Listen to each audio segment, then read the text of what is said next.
future of HR in a boundaryless world. Disruptions and discontinuities are challenging the established models and expectations about work. Organizations and workers are traversing this new landscape together, calling for a new system of tenets to navigate the boundaryless world. In a boundaryless world, work isn't defined by job descriptions. The workplace isn't a specific place, and many workers aren't traditional employees. Those who partner with workers and experiment with what's possible will create sustainable work models and superior outcomes, making work better for humans and humans better at work. So, ladies and gentlemen, join the future workforce, our students, faculty, and alumni, for a day of inspiration and networking. Help them build the skills they need to address challenges, offer solutions, have a positive impact on the world, develop the futuristic mindshare, and share your vision. We at PIBM truly value leadership and innovation. We wholeheartedly appreciate the dauntless individuals who have blazed trails for the young minds of India and shone light on what were earlier presumed to be insurmountable endeavors. PIBM, with utmost humility and honor, looks forward to hosting you as a guest for Pioneers Convergence 2023. It is a platform where we will witness this great congregation of the colossus of the corporate world, HR leaders to share their accomplishment stories and resounding ideas. You have much to share and inspire. And now, like every other auspicious occasion, let us start this event by offering our prayer to Ma Saraswati and conduct our customary lamplighting ceremony as a tribute to Mother Saraswati, the embodiment of knowledge. Saraswati Mahabhage Vidya Kamala Lochane Vidya Rupi Vishalakshi Vidyam Dehi Namastuti. May I please invite all our renowned dignitaries, our Director Bharat Bhushan sir, all HODs and members of the faculty to please come forward and light the lamps.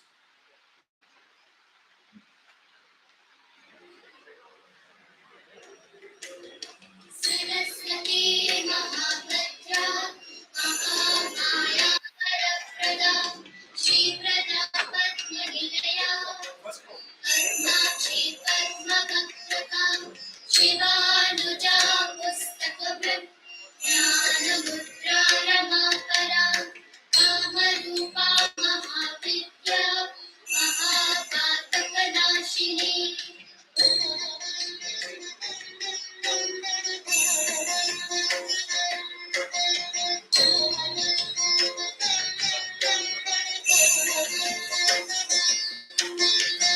Mahashaya Maharivicha Mahabhoga Mahapuja Mahapava Mahotsaha Divyanga Suravandita Mahakali Mahapasha Mahakara Mahankusha Gita Chavimala Vishwa Vidyunmana Vaishnavi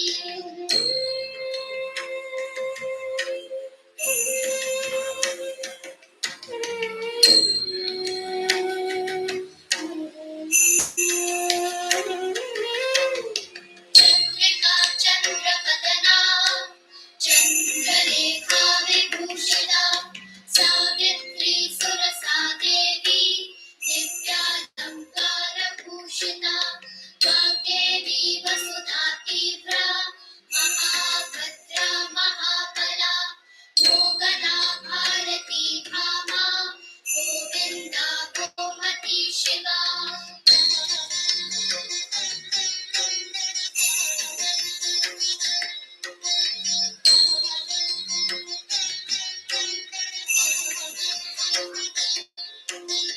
Jagila Vindhyavasa Cha Vindhyachala Virajita Chandika Vaishnavi Brahmi Brahmajnanaika Sadhana Saudhamini Sudhamurti Subhadra Surapujita Suvasini Sunasacha Vinitra Padmalochana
Thank you. Can everybody please take your seats?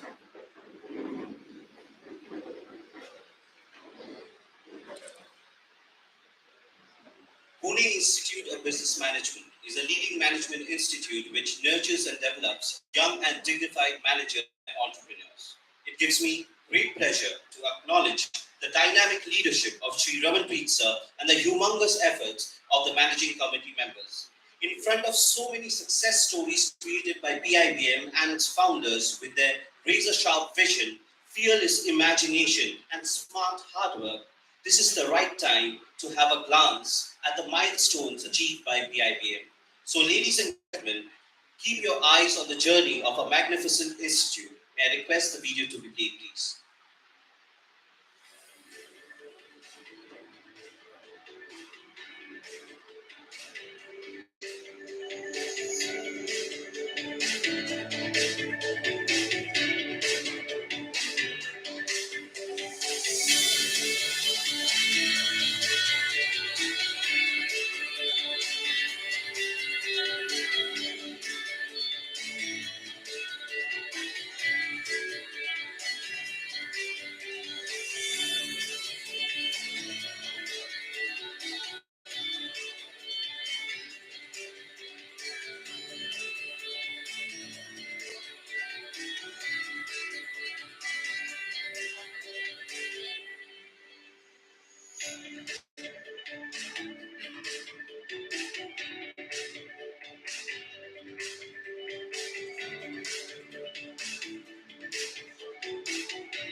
pride to be a part of this esteemed institute. To commence this session formally, I would now like to call upon an honorable member of PIBM who has been a service veteran with 15 years of military service in the INF and has over 14 years of experience in academics.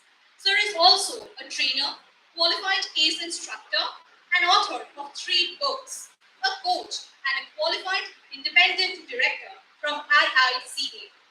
A visionary who believes in taking up challenges, and we are thrilled to have a luminary like Sir with us on this occasion. We welcome Dr. Bharat Bhushan Singh, Sir, Director PIBM, to this event and request him to deliver the welcome speech. Sir.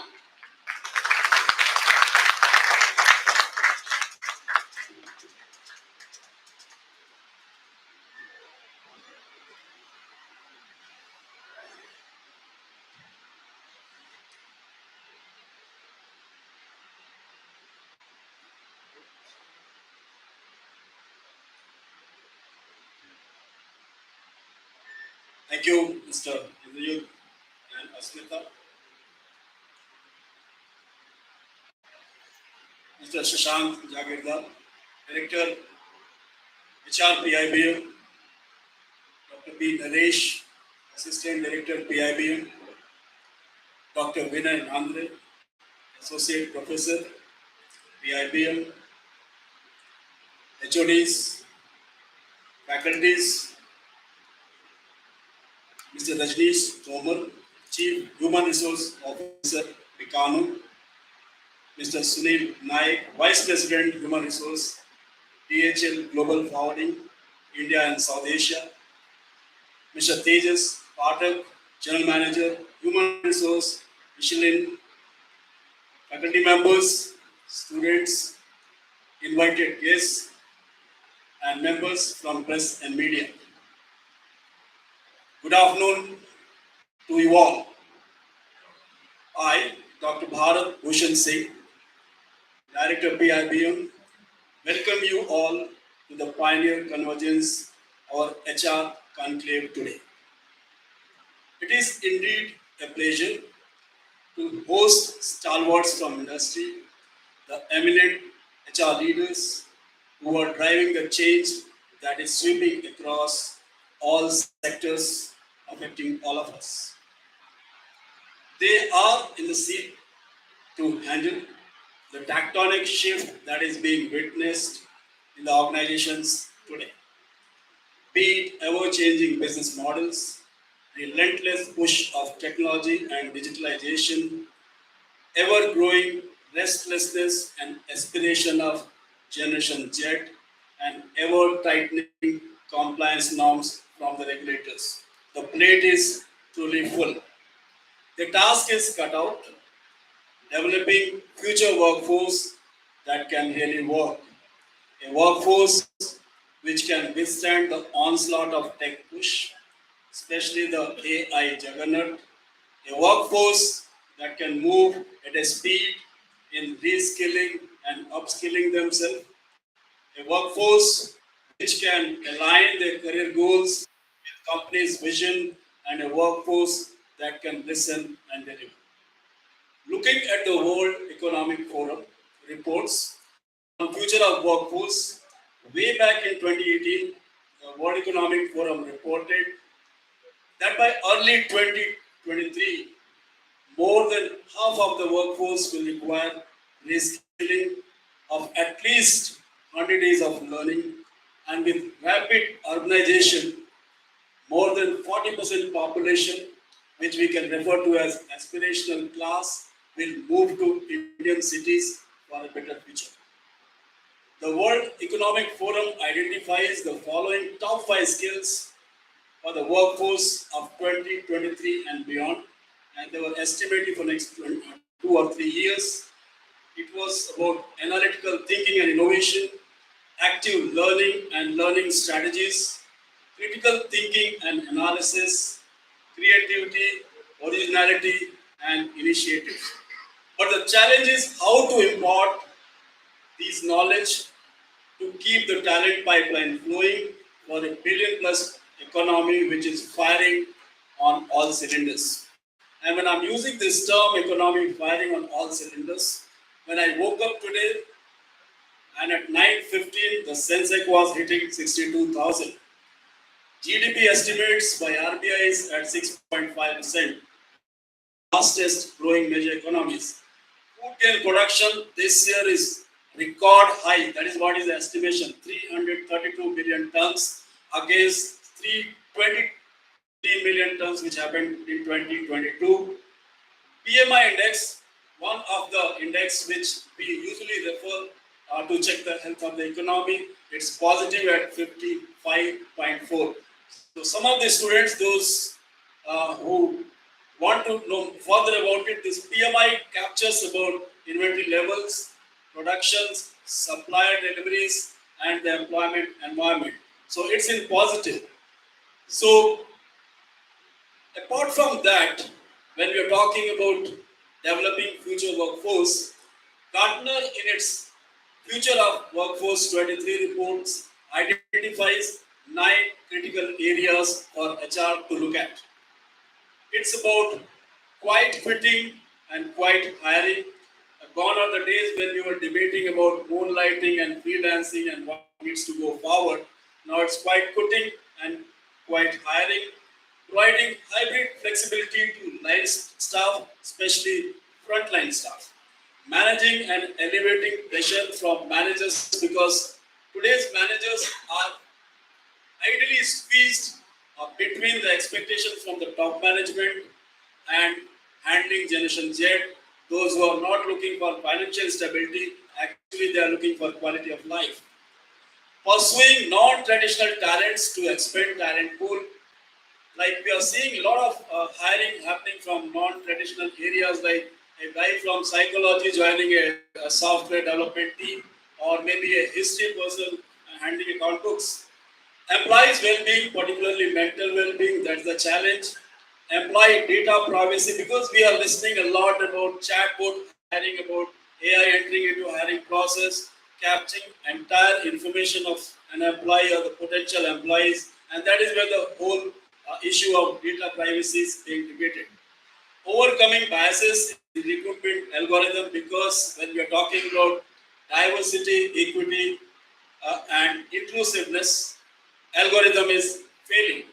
And then next is DEI push, in spite of resistance, as organizations are evolving to face the future. Diversity, equity, and inclusiveness is something on the top of the mind of regulators, and we are all hearing today in Supreme Court how LGBTQ case is going on. And then last is about Gen Z skill gap, particularly the social skills due to 3 years of COVID-19 influence on them, because they were all disconnected from the world, glued to their screens, and those skills which are important to work in a dynamic environment, they are lacking it. So how to skill them on those social skills? So the future of work and the workforce is facing dramatic changes driven by technology, globalization, demographies, social values, and the changing personal expectations of workforce, particularly these Gen Z we are talking about. Similarly, Deloitte in its report, it identifies demographic upheavals because we are seeing mass migrations happening from rural India to urban areas. A conservative estimates puts it like in next 10 years, probably 300 plus million people are going to get into those cities. So there is another kind of challenge of infrastructure and civil supports and all those things. Ever-changing technologies, because every year in Barcelona Mobile Congress, we see Apple proudly announcing its next series of mobile phones. So where it's going to stop this juggernaut, it's a challenge. Business model innovations. We were talking about assembly line, and then we went about organized manufacturing, and then we had some contract manufacturing, and then we had just in time, then just in case, and then we started thinking about what next, and then it came about mass customization. So these are some of the challenges businesses are facing, and rise of a new social contract. So, as four keys, four drivers of workforce disruptions, HR has to handle these areas. So, the future of work creates an opportunity for the youth of today, but we need to ensure that no one is left behind. So that is where this DEI, diversity, equity, and inclusiveness is coming on the top of the agenda of the HR leaders. Because if you have a culture and an organization which is not inclusive, which does not take care of the last mile of an individual, then as an economy, we are going to fail to the larger demographies of the world.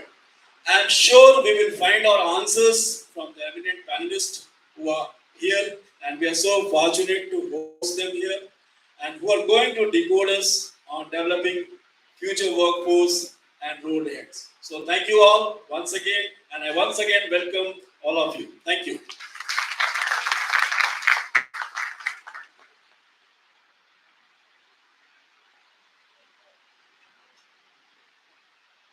Thank you so much, sir. No person was ever honored for what he received. Honor has been the reward for what he gave. We would be privileged to honor such dignitaries present with us today. Let us start the felicitation ceremony of our esteemed guests. Our first guest is a senior HR professional with over 16 years of experience in HR transformation, performance management, training and development, and overall HR development. Along with being an eloquent speaker, Sir has also authored the book named Want to Create a Successful Team? It is easier than you think. Currently working as head of human resources at Pioneer Foods, a leading FMCG company, Sir has previously served prestigious organizations such as Fortis Healthcare, Dorset, Quality Limited, and A1 Mahafoods. Sir's core expertise lies in executing outstanding strategic skills to successfully bring valuable HR assignments to the table, implement the contemporary HR trends effectively, and enable organizations to achieve business excellence through effective HR practices. Sir has also been the recipient of multiple awards over the years. His recent notable achievements include being awarded CHRO of the Year in 2023. Sir was also recognized as one of 20 topmost L&D visionary leaders 2023. He was also awarded as the HR Leader of the Year in 2022. Let us all have a look at Sir's illustrious career. May I have the video to be played, please?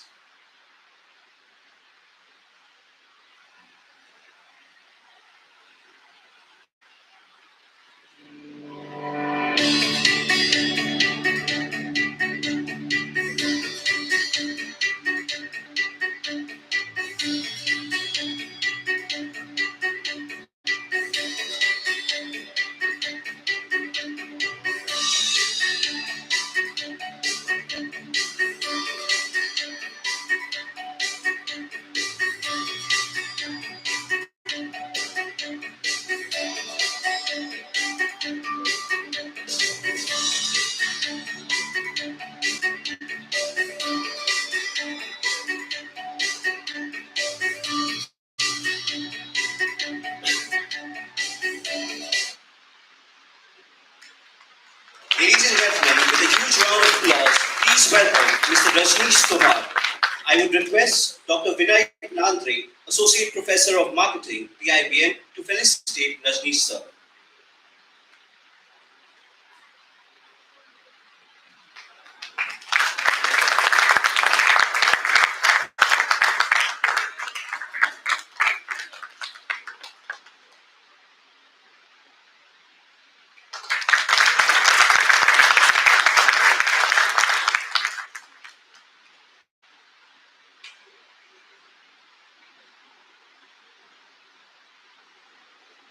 Thank you.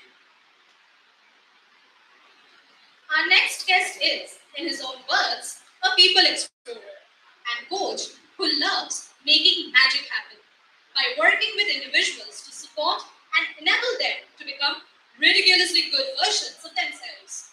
With a rich repertoire that spans more than 25 years, Sir Sir is a seasoned HR professional.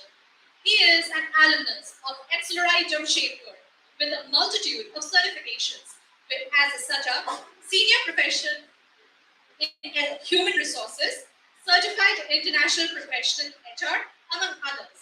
Sir's core expertise lies in building strong teams, setting up successful channel partners, developing and working on people policies and HR practices. Having traveled across India for work purposes over the years, Sir knows more than 5 languages. He started his career in the field of business development and currently he is working with the freight forwarding specialists of the world, DHL. Let us have a look at Sir's inspirational career journey. Request the video to be played, please.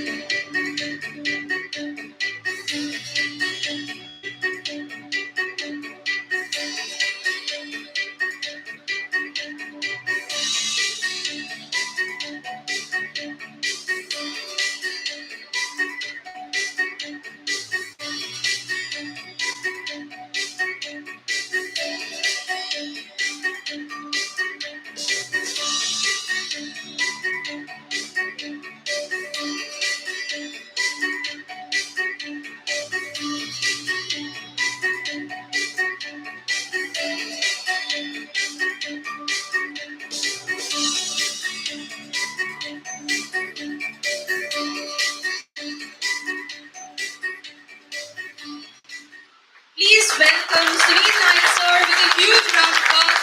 And I request Bharat Bhushan sir to felicitate Sunil Naik sir.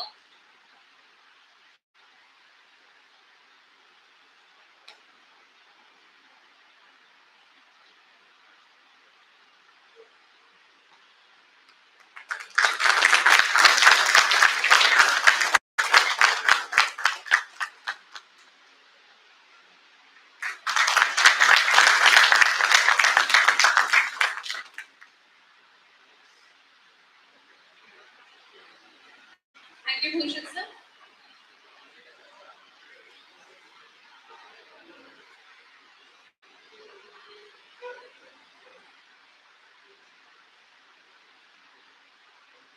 With an extensive 27 years of experience across various industries, our next guest has been associated with leading Indian and global brands. Having served in multiple leadership roles, Sir's top strengths include his versatile domain experience, strong communication skills, and collaborative skills. His core expertise lies in change management, organizational leadership, people development, and business development. With an open-minded, exploring mindset, Sir is keen to reach the next level by serving in challenging senior leadership roles. Sir has worked with esteemed organizations such as Thermax and Philips in the past. For the last 18 years, he has been working with the prestigious global company Michelin. Let us all have a look at Sir's illustrious career. And please request the video to be.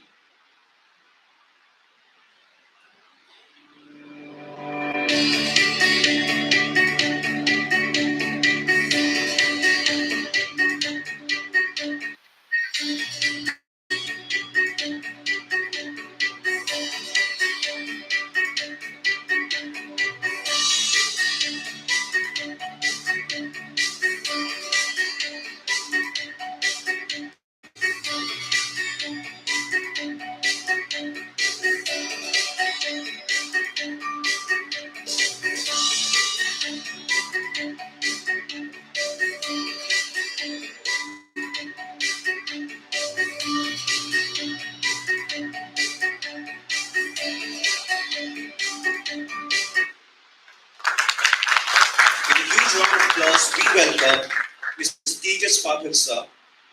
I would request Shashank sir, HR Director PIBM, to felicitate Mr. Tejas Pathak.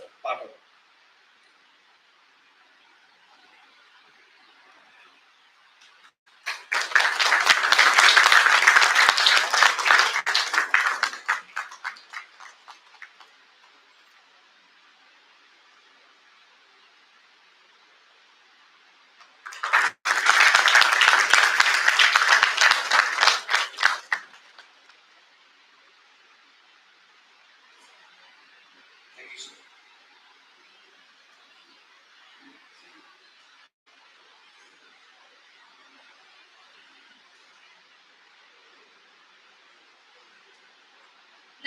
moving forward, it is time to commence the discussion session in which our reverend dignitaries will talk about developing the future workforce. The discussion will cover the following aspects. What are the new workforce ecosystems? How is HR harnessing the power of analytics and technology? How can HR nurture a purpose-driven culture? And what are the challenges in reskilling for the future? The discussion will be for an hour, followed by a Q&A session of half an hour from the students.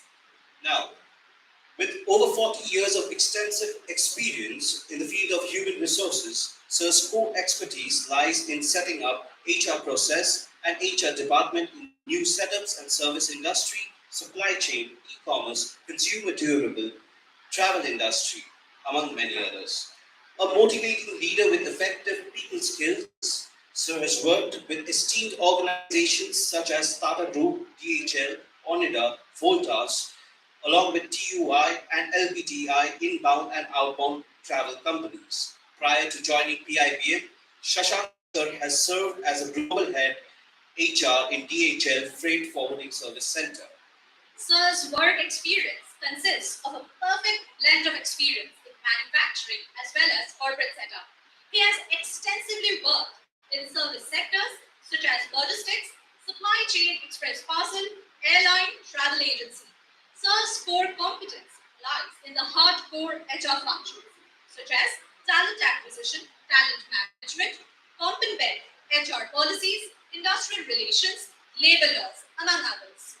Currently, Sir is working as a Human Resource Director in PIBM Pune. Shashank Sir is an avid traveler and a film critic with a keen interest in writing, travel, and film-related blogs. I welcome Shashank Jagirdar Sir to this event and request him to moderate the session.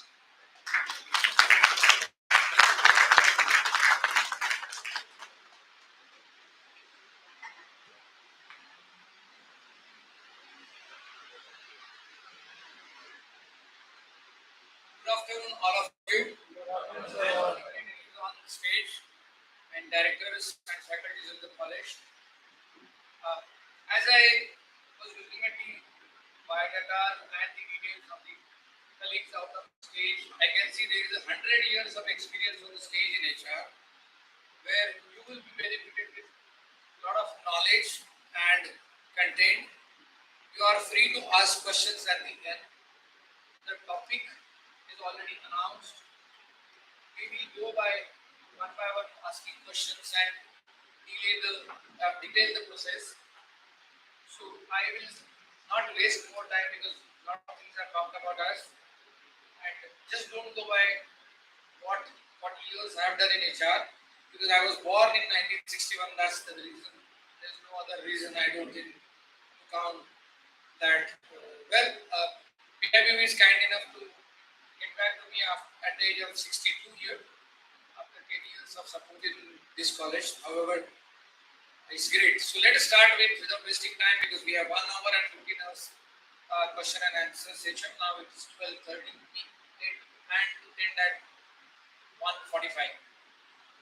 Thank you. So I request my team members here on the stage to develop on. So one by one we get the first topic that the question was is, what are the new workforce ecosystems? So I request Tejas sir to start on and come up. The mics are there on your stage, and you can go ahead. Thank you. Thank you. Am I audible back there? Yes. Thank you. Before I answer the question, just 2 sentences. Basically, where I come from, what the company is, where I work. So we are one of the largest tire company in the world. We are increasingly expanding around and beyond tires. We are at about 28 billion euros last year of this business, and we hope to continue in the same way. The company was founded more than 130 years ago, and it's a very old and established company. It's important you know that, because even within the company profiles, you will see that you you have a different set of analysts. Yeah. So, what is the future workforce ecosystem? What is the ecosystem, and what is the kind of expectations, or what are the kind of markers we can have which can let us know what the future ecosystem is going to be looking like? So, first and foremost, what we believe is the future workforce ecosystem needs to be purpose driven. It is not a transaction. The employee is not coming to work to deliver something in return for money. Of course, that aspect is there, it will always be there. But the only way to do meaningful work with people over long term is to make sure that you give them a purpose to work. Something deeper that appeals to them. That is what keeps people motivated and working with us for a long period of time. Yeah. So that's the first thing I can say about the future workforce ecosystem, is that it has to be purpose driven. The second thing is that it is going to be, however you want to phrase it, technology enabled, technology first, etc. But while there is purpose, we are going to use a lot of technology. Now, you can talk about artificial intelligence, that's the latest thing that everybody is talking about. When I started my career in 1995, we had no Google. And if you wanted to do something at work, you needed to know the subject. You needed to know the exact reference book and textbook. You needed to know which chapter to open, find the formula and apply it at work. In 2005, roughly the same job, I was Googling it. Today, I think I can open ChatGPT and tell him, or her, sorry, make this for me, and that will be done in 5 minutes. Which means that it is going to be technology first. Technology is going to play a key role. So first, purpose, second, technology. Third thing that we need to remember is that it is going to be a diverse, equitable, and inclusive work environment from every sense of the word. So, the Honorable Director just mentioned about the LGBTQIA, the marriage case that is going on in the Supreme Court. More and more diversity is not going to be just gender diversity, it is going to include diversity of all types. Yeah? So, the third point you can say about the ecosystem is it is going to be diversity. And lastly, I think there is an increasing expectation from people that their work has to be sustainable. What do I mean by that? Basically, I mean work-life balance. Gone are those days when you said you will work 80-hour weeks, 100-hour weeks for 5 years and then you will retire. That was never true anyway. But it is even less true now. More and more, the expectation from people that we talk to when we talk to them at work is give me something sustainable. I need to have a career of 20 years, 25 years, 30 years, and I cannot have a 30-year career if I slog like this. So that is the fourth aspect that I would say is a part of the future HR ecosystem. Last but not the least, maybe slightly on the lighter note, if anybody still has the impression that we will never go back to office because that was the news in the post-COVID world and around the pandemic, rest assured we will go to office. Maybe not all days a week, but we will go to office. So let's be clear about that. So that's my take on the future of work ecosystems. Thank you. Thank you, sir. So now with this note, let me just ask, before I start with some theory, let me just make it more interactive. I believe majority of you are a student of second semester of MBA. So you'll have probably 10 months or maybe 12 months to go for a corporate career. So if given a chance, if I ask you, if given a chance, when you land a job in one of your favorite corporate, if given a chance, how many of you would like to work in a pajama at home? And let's be honest, right? How many of you would like to work in a pajama at home? Great. So I would say I was expecting an entire crowd to raise their hand, but to my surprise, hardly 40% or not even 40% have adopted. So if you ask me as an individual, of course I would be the first one, right? But again, I could see a lot of challenges when COVID forced us to work remotely. So I still recall one of the incidents, and, of course, here in all the corporate, we talk about work-life balance. But trust me, it is only work and work balance. It happens, right? It happens. It only work and work balance, no personal life. So I still recall, during COVID, when there was no timing of dinner, no timing of, PPT making. So I still recall that I was having a con call with my boss, and the doorbell rang, ding dong, and my wife asked, please go and check the who's on the gate. I was shouting on my wife, cannot you see I'm with my boss on a call? She said, please, I can help you out. I'm watching my Anupama. If you missed out, and it was a terrible answer, right? I was surprised that she's preferring Anupama before my boss. I was surprised that what the hell is happening with me. But again, since boss is on the remote and my real boss is at the home, so I had to follow my boss. Eventually, I opened the door, right?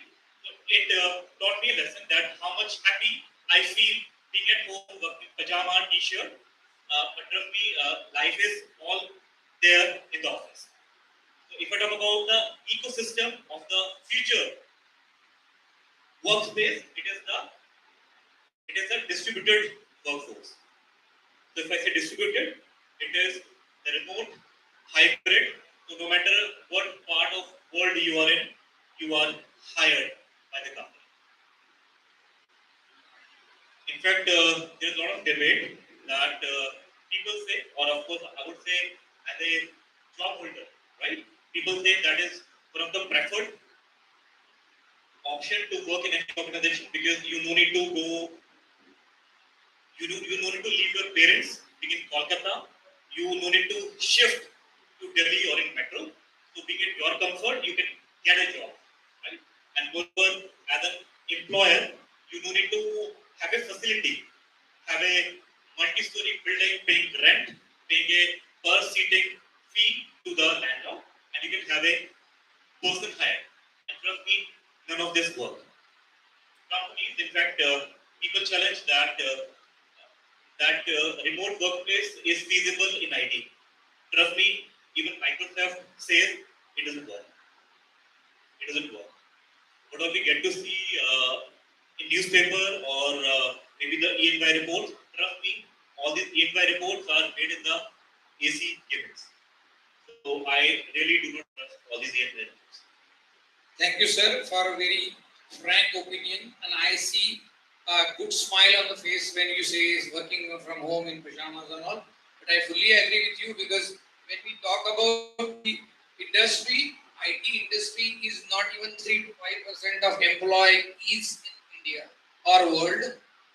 And what about the world working in manufacturing sector? What about the working in warehouses, airlines, hotel, real estates, workers working on the in the all weathers, heat and cold, on the building the buildings, roads, and number of employees on the roads on in heat. And when I was in DHL in warehouse, the temperature of Delhi warehouse is 50 degrees. So when my corporate office was working in AC, working from home, 50% of working from home, my staff at the warehouses said, sir, you are working from home and we are at 45. So is it not injustice? Again, it's classes versus masses, but what we represent. Very good thought. I'll hand it over to Sudhir. Good afternoon, everybody. Can you hear me?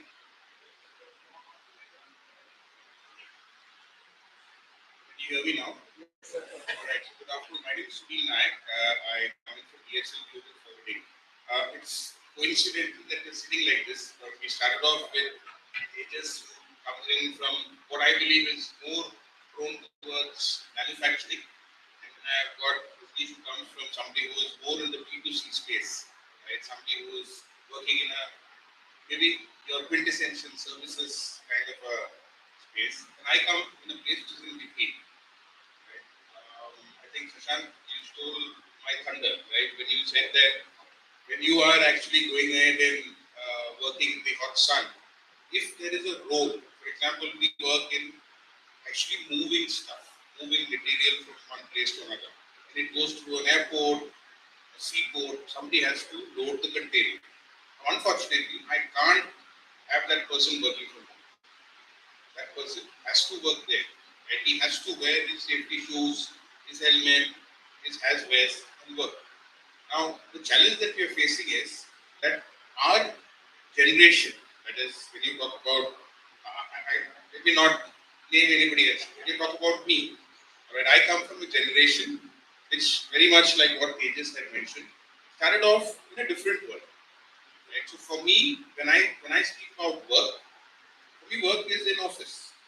For me work is 9 to 5, and I want them to come in there. What happened during the pandemic actually accelerated this change. So the 4 points that Tejas had mentioned makes a lot of sense, and it is going to change. The speed at which it changed during the pandemic sort of just accelerated.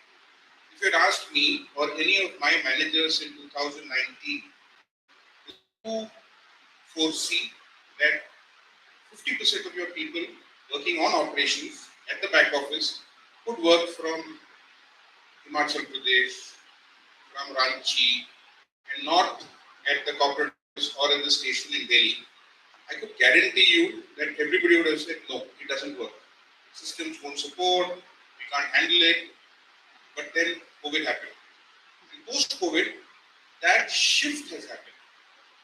Right? So if I look at the way in which work is changing, we as organizations, we speak to our employees and teams and new joiners, students, professionals, that we need to change. I think what COVID taught organizations is that organizations also need to change with the times. And I think that's the biggest shift that I can see right now. And that shift that's happening is making new ways in which or avenues to work. So you've got smart cities that are coming up. You have an opportunity for people to work from home. Technology allows us to connect. You've got systems that are available which work on the cloud. So right now, I don't even need a system which is mine. You bring your own. There's something called BYOD. In college, we would know something called BYOB. I don't know what. You know what BYOD stands for? Bring your own device. In college, it would be bring your own bottle. Yeah? So when you go ahead and have your own device, application is on the cloud. And I can go ahead and run it from wherever I'm based out. I just need the technology space, right? If I can get connectivity, I'll be able to run it. Now, that is creating a new ecosystem and allowing people to work in what could potentially be called the gig economy, where you can have people that are being employed only for their specialization. And that could actually help or assess what Rajneesh mentioned, right? Saying that, listen, I'm being picked up for what I like to do. And I will work for X, Y, Z, A, B, C, D at my time. And then I have a better balance. I need to spend time at home. I need to do whatever is required. So that's a shift that we are also looking at. So I think Dr. mentioned diversity, equity, and inclusion, right? I think the fourth aspect is also very, very important, because if I'm working from various places, I'm unable to go in and build culture. Nobody knows what the organizational culture is, because we are all based in different locations. So I think the B is also very important, this belongingness. So can we go ahead and get people to work together is going to be something that we have to look at as organizations. So workspace change, the speed of change that is happening, we need to go ahead and get ready with it. And I don't see long service awards. In the past, long service awards was something that people actually gave a lot of credit to. Say 15 years, 30 years. I don't know if that would be something that we could drive in the future, because we might not have people working with it, and that's no longer a criteria, right? Unless it's a very niche technical skill, we'll have, because the skill itself has changed. We used to work with a system called IceGate. Now IceGate is no longer there. So what's the knowledge for the new technology that we need to do? So things are changing. We need to work with the times, and if we don't change, I think as organizations, this Gen Z will make us change. And that's the way we need to look at it. Just to add on what my colleague said, uh, how many of you are aware of slide GPT? So I hope you're not making your research papers, what have been proudly showcased to us. So if I talk about the ecosystem for the future workforce, of course, one we talk about the remote, or I would say the distributed workforce. So that's gonna be a challenge because to control it. And second would be the automated workforce, right? The way you said ChatGPT or maybe StatGPT, which make or which automate your work, right? In fact, being from retail and distribution organization, we have manufacturing units. So rather than having multiple people, we have automated machines, right? We just work like robo, right? Let me give an example. We make chips, right? So we get a raw potato. So in the raw potato earlier, we had workers who used to check the quality of potato and to ensure if any foreign article or maybe any foreign material is there in the potato. So now we have totally automated that line of potato making, right? So there is no, if I say no, there is no human intervention is there. Machine does all the work. Machine picks it up, the right material, and it rejects the material which is not of that quality of a particular standard. And third, I talk about the gig economy, right? So organizations like ours, we have retail outlet wherein we have lot of crowd, lot of rush during the weekend or maybe during festivity. So there's long and huge queue. So rather than hiring a full-time employees for that particular hours of job, we have taken the gig workers. So they are not employees, they are what is a consultant, you will call them. They're gonna come for those particular number of hours in an outlet and then they go, right? So they're gonna earn and they're gonna learn also, not only on the job, but while studying also. So they are my part-time consultants, they are my part-time growth partners. So for me, I would summarize it in three things. One will be the one workforce across globe. Second, I would talk about the gig economy. And third, I would like to put a lot of attention, a lot of power on the automated workforce. So this would be from my end. Thank you, Rajneesh. Good points and good eye opener or a brain opener. I must say that because all new generation here is talking about ChatGPT and all, but we know that ChatGPT CEO resigned and he thinks that why I made this. It is stopping your brain to think. And simple examples. Once upon a time, we had a big telephone. You might not have seen. I used to remember numbers of my family members. Now I do not remember my wife's number. That's one.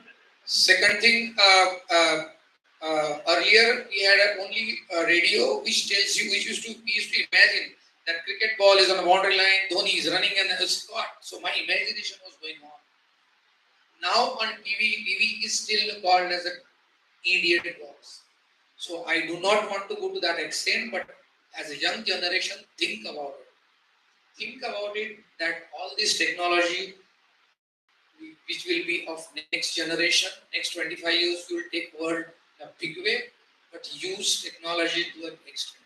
Thank you, sir. We'll go to next topic because as you spoke, a culture, and the next topic is how HR will nurture a purpose-driven culture. So I will leave it to Tejas, sir, or you can go by any order.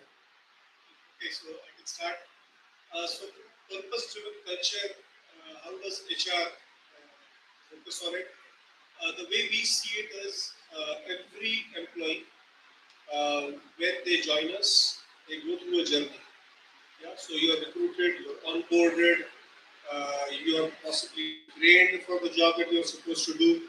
You adapt to the culture, you start doing the job, you get your first recognition, you get your first appreciation, increment, promotion, and then the journey logically closes when there is a separation in some form. That's the employee journey. And the way we see it is our purpose. So the purpose of our company, what we say is, it is to give everyone a better way forward.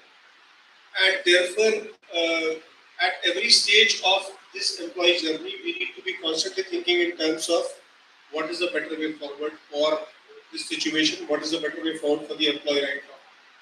So I think making sure that the culture is ingrained in every stage of the employee journey will be the job of HR. Managers will do their job, they will do their job to varying degrees.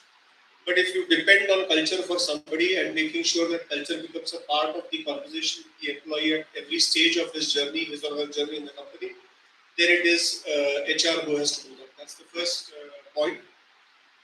Second, we have to promote culture, our culture. So, for example, the culture of our company is reflected in our 5 core values. So, we have 5 core values. We say our core values are respect for facts, respect for customers, respect for shareholders, respect for people, and respect for the environment. These are our 5 core values. So, at every opportunity, we as HR professionals need to live these values, and we also need to evangelize or propagate these values within the organization.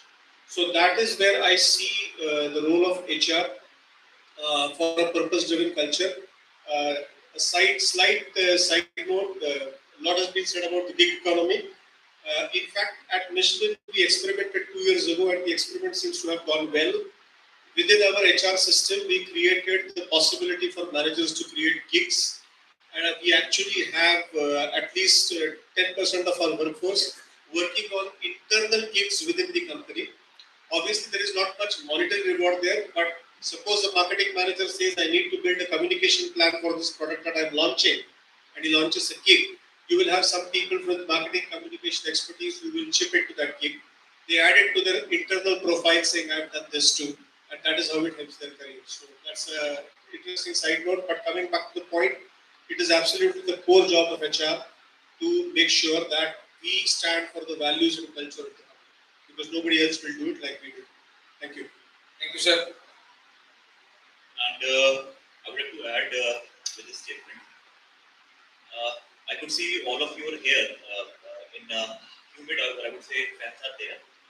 So it's not that hot. So what do you think that is something you are seated here for? To have a job, or to bring some change in your life, which you can thank years after?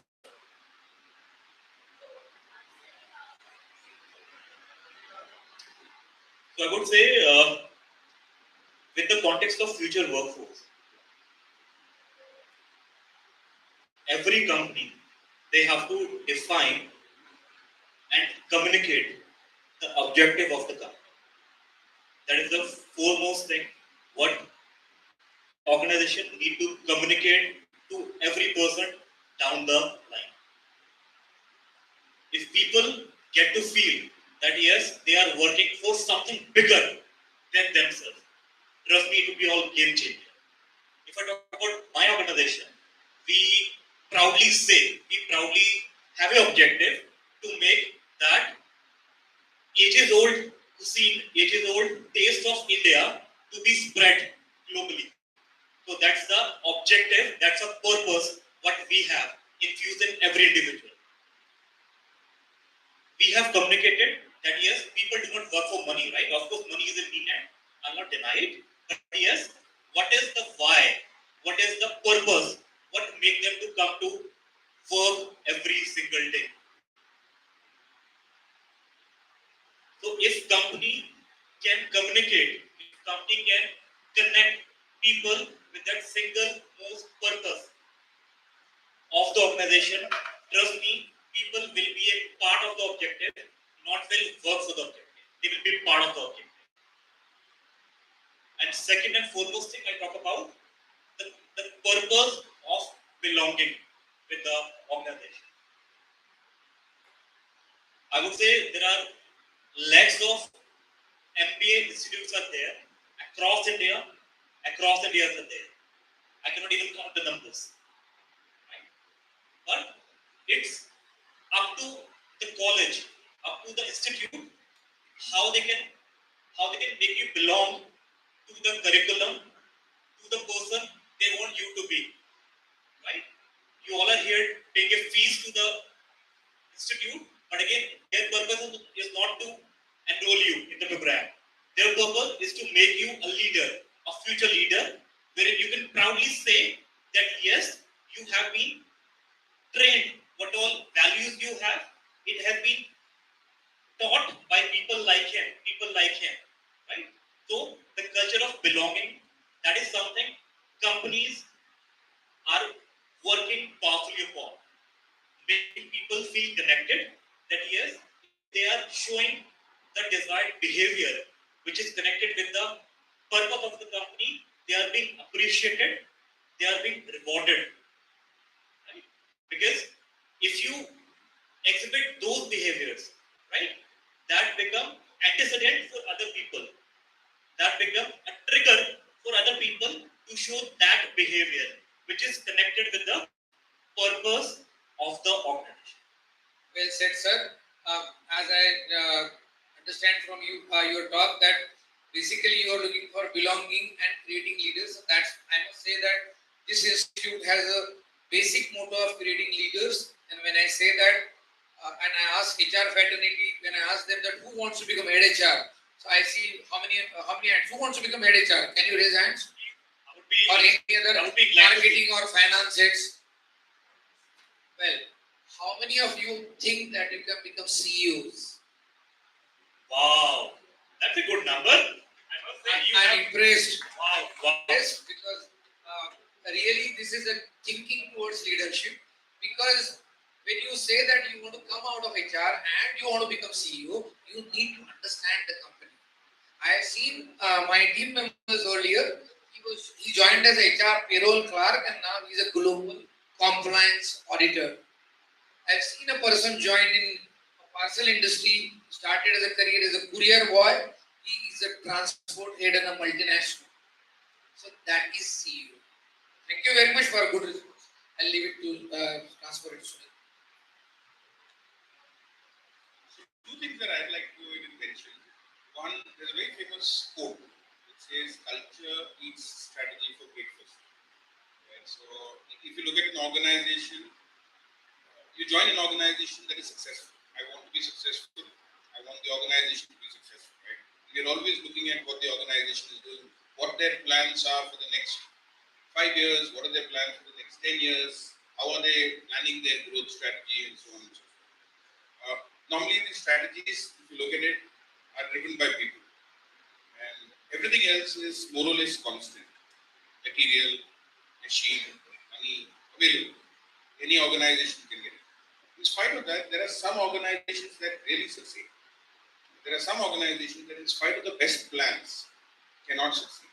And that difference comes from culture. So, if you look at DHL has a statement that says connecting people, improving lives.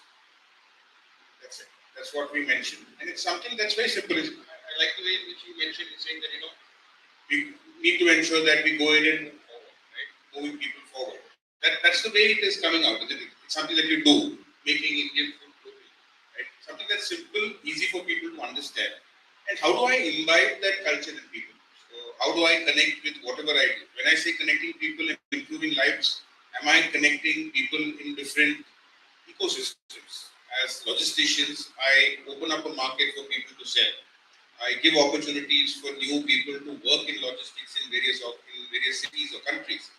I also give opportunities to people in our teams to go in and do better. Rotation of jobs, new opportunities. How many of you know what freight forwarding means? Right. So, Sunil, you can explain. It's a big story, right? Moving things globally is what freight forwarding can be simply put as, right? But it has exports, imports, customs clearance, right? There's so many things that are there inside, right? And you will get to know about it when you join. Right? So when I say connecting people and improving lives, here's an opportunity for somebody to join an organization in freight forwarding, learn a trade. Right? You would have all learned carpentry. Any engineers? I'm sure there'll be a few. Oh, these are all MBA A few of them have earlier qualification of engineer. Yeah, so the earlier qualification of engineers, first year you would have had carpentry. If I ask you to build a door, would you be able to build a door? A door. Carpentry, no? Basic carpentry tools I know. I do my first year and one of the subjects is carpentry, but I wouldn't know how to build a door because I don't have the practice to it. Right? And I think sometimes this is the kind of things that you get when you work in an organization and build that trade. So for that to build, you need to have the right culture, get people to go in and get in and work. The second important aspect is the ESG that I think Dr. Singh you had mentioned as well. Right? So if you look at how can I connect what we do to all the three? Right? What do I do in terms of governance? What do I do in terms of sustainability? What am I doing in terms of environment? Because if you look at the youth as of now, they are interested in knowing what they can also do. We sometimes misinterpret this as people who question too much, ask a lot of questions, inquire a bit more than what the general purpose of the role is, right? But the reason is because they want that larger connect. And if we are able to provide that, that helps in terms of building the right kind of culture. And while you said, organizations and survey questionable, a good one that I've seen is where they go in and connect engaged employees to business performance. Can you guess what the percentage increase is? If you've got a survey that is done in an organization that says people are engaged, they feel that they belong to the organization, versus a set of people who say they're not a part of the organization. Can you imagine what the business outcome improvement is? 100% is too optimistic, but still it's pretty big. 23%. Increasing your margins by 23% is not easy, right? And the margins are going up by 23% because of engaged employees who believe and want to belong to your culture. Now, we need to drive that, and that's where, at least as HR, it's important for us to go in and ensure that we know what our culture is, align whatever we're doing to it, and ensure that we communicate this and make people aware of it. Thank you, Sunil. We will, now that we are coming up to technology, the third part is HR harnessing the power of analytics and technology. I want Deep here to develop on it and put their thoughts so that students can gain out of it. Okay, so analytics and technology, I would say mainly two things. So, in terms of data, we have a lot of data in HR, like every other function. When I was in marketing and sales, when I was in factory, also we have data. In HR as well, we have a lot of data. I think the next step for HR is going to be what we call sentiment analysis.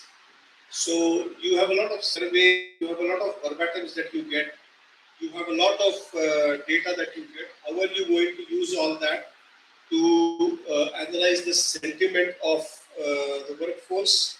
How are they feeling in general about what? Also, how are you going to analyze these sentiments that the managers are expressing to the workforce through the text of the routine frequent feedback or the routine performance discussion, etc. So I think the next step for HR analytics is going to be analyzing the sentiment. This is something that we have done with customers. We are trying to do it with employees as well, is to see can we use these new technologies such as machine learning or artificial intelligence. There is something called language learning as well. Can we use these to analyze the sentiment, the sentimental undercurrents of what is happening in the organization? Because surveys give you multiple choice questions and beautiful pivot charts and graphs. But if you do that 3, 4, 5 times, you rapidly see that you need more information, you need more of a feel to see what's happening. So that's the first thing that comes to mind to me when I talk about HR analytics, how we can use it. How do we go beyond the numbers into the sentiment?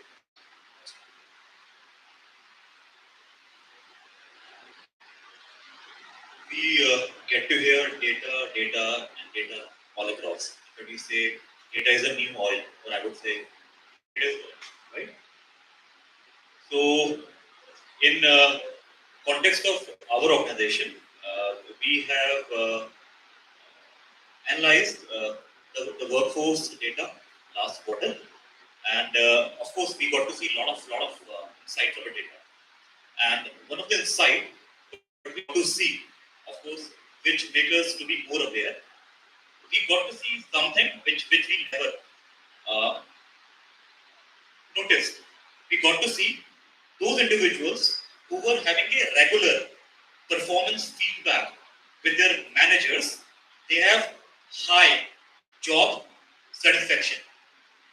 They have high job satisfaction in their position, which in turn was leading to a low turnover in that particular department.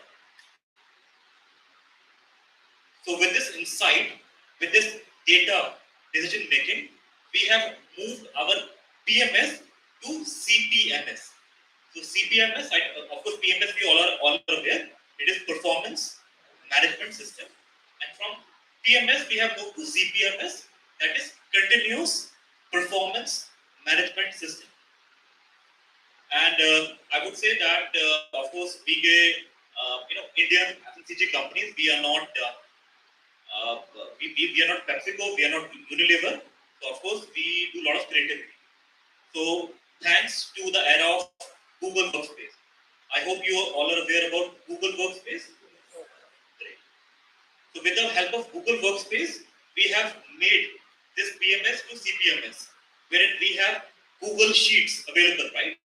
Wherein the real-time work happens. What person A has done in the team, person B get to see. What person C has done or the team has done, the manager get to see in the real time. So with the help of Google Sheet, we have made our own intranet, right? Of course, Google Workspace offer you an intranet also. So with the help of that, we have made in-house tool which make people or the manager like me to get to see my team. If I get to see my team on one of the KR, with the confidence level from 5, it is 1. I get to have a meeting with him. I get to brief him. I get to work on the challenges. It's my job as a manager that I have to ensure that my team confidence level remains 5 on each and every KR.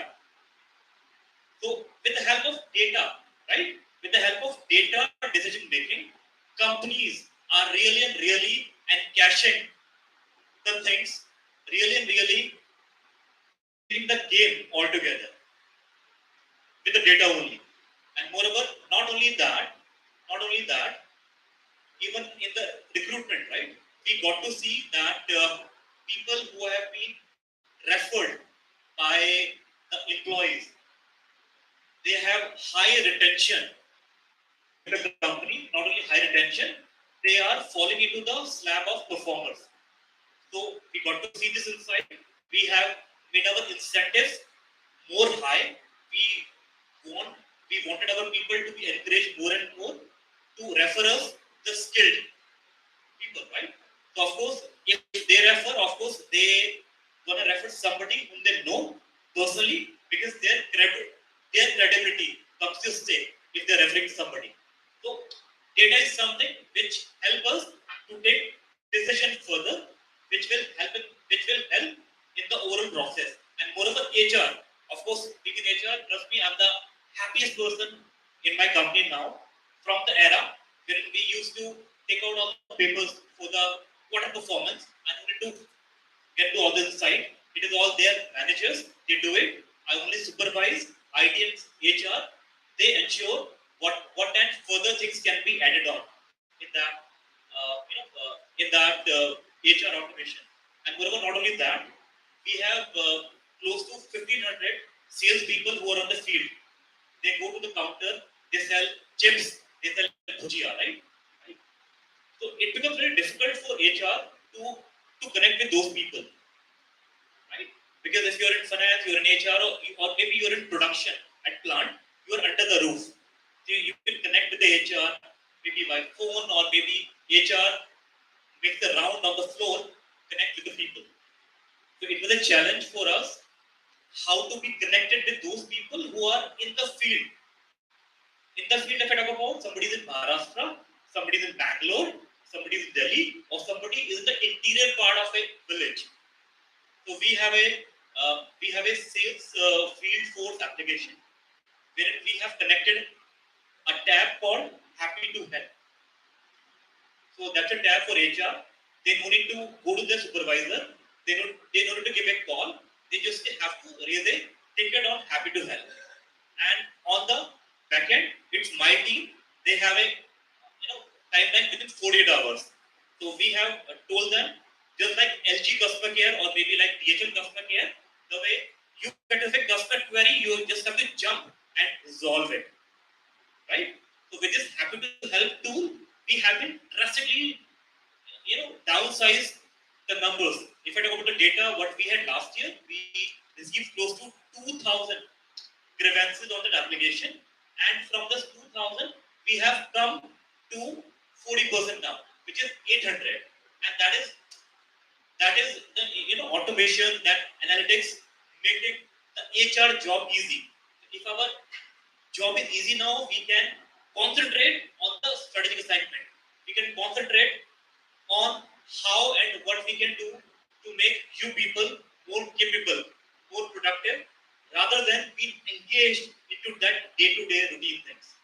In fact, as an HR head, I'm still exploring what all AI tools are in HR, which will help me to design my further training program, what can be trained to each individual of the company.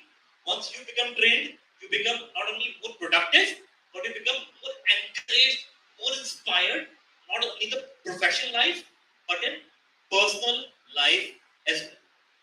So this would be from me. Thank you, Ravi.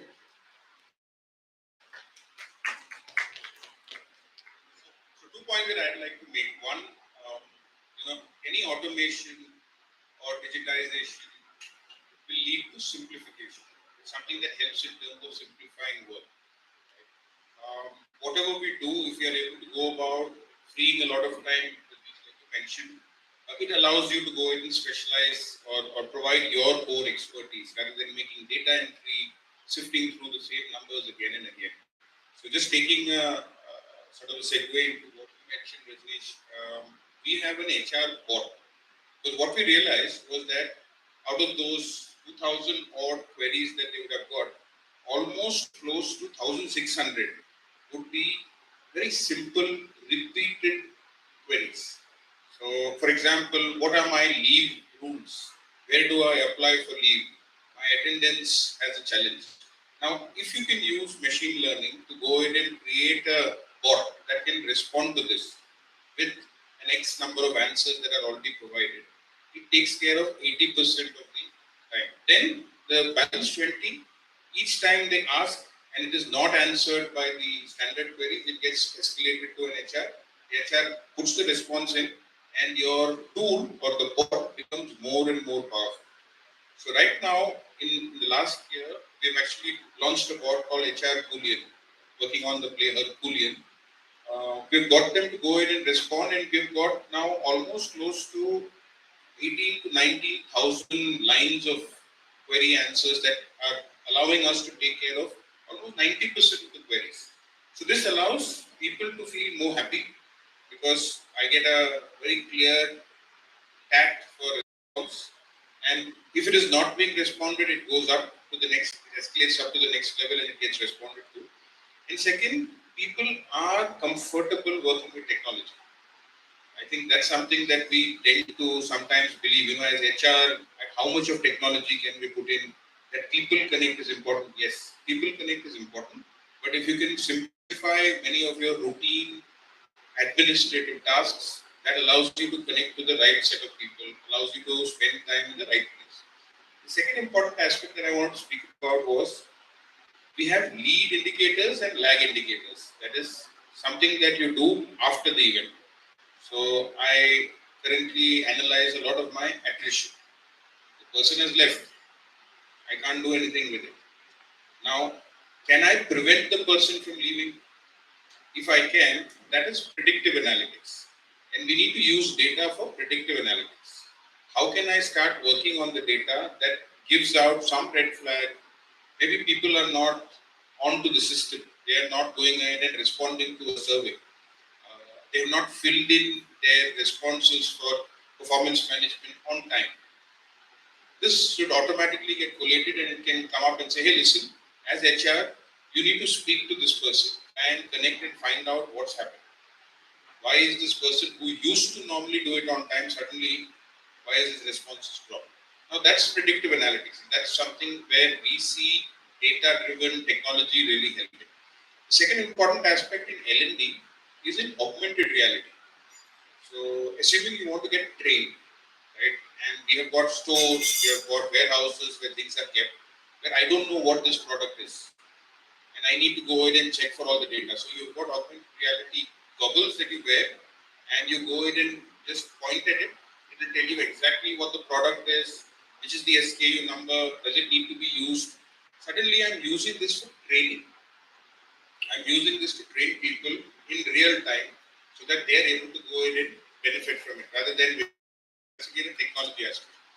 Third simple thing that we saw for technology related to people was assisted. It's almost, it reminds me of those Transformer movies, right? Where you have people who are doing picking, right? Have you been to a warehouse? Have you seen a warehouse?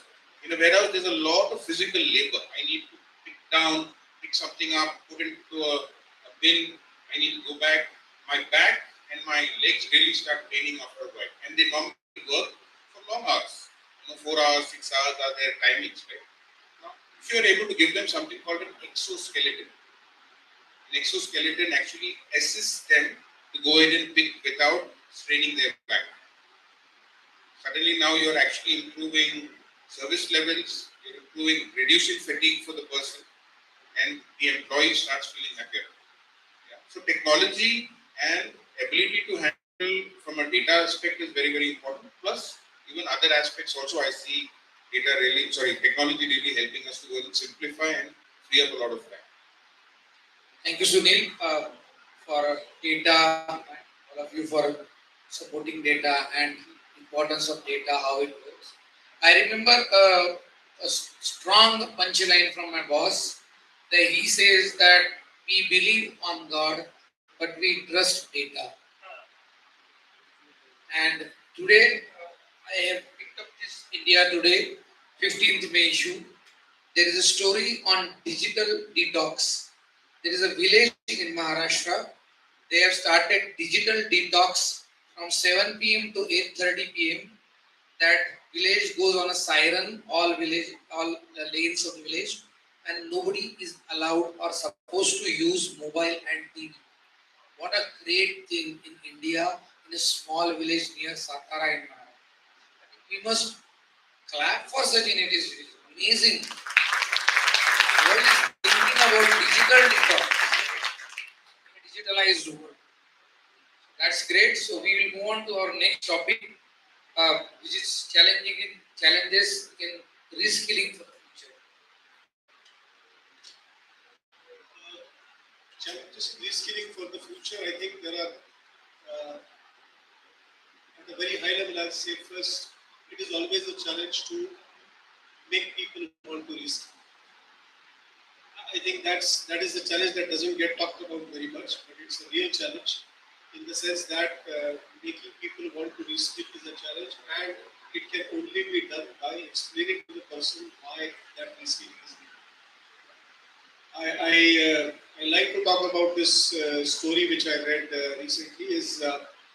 There was you compare the job of an airline pilot from the 1930s to the A380 that they fly today. In the 1930s, the person was, there were sticks, levers, dials, gauges. He was looking at data. He was looking outside the windshield. He was looking outside the window, absorbing a lot of information, deciding what to do, and then pulling the sticks and levers to do what he said. In A380, when they fly today, it is fly-by-wire, it is autopilot, it talks directly to the satellite. So what does the pilot do?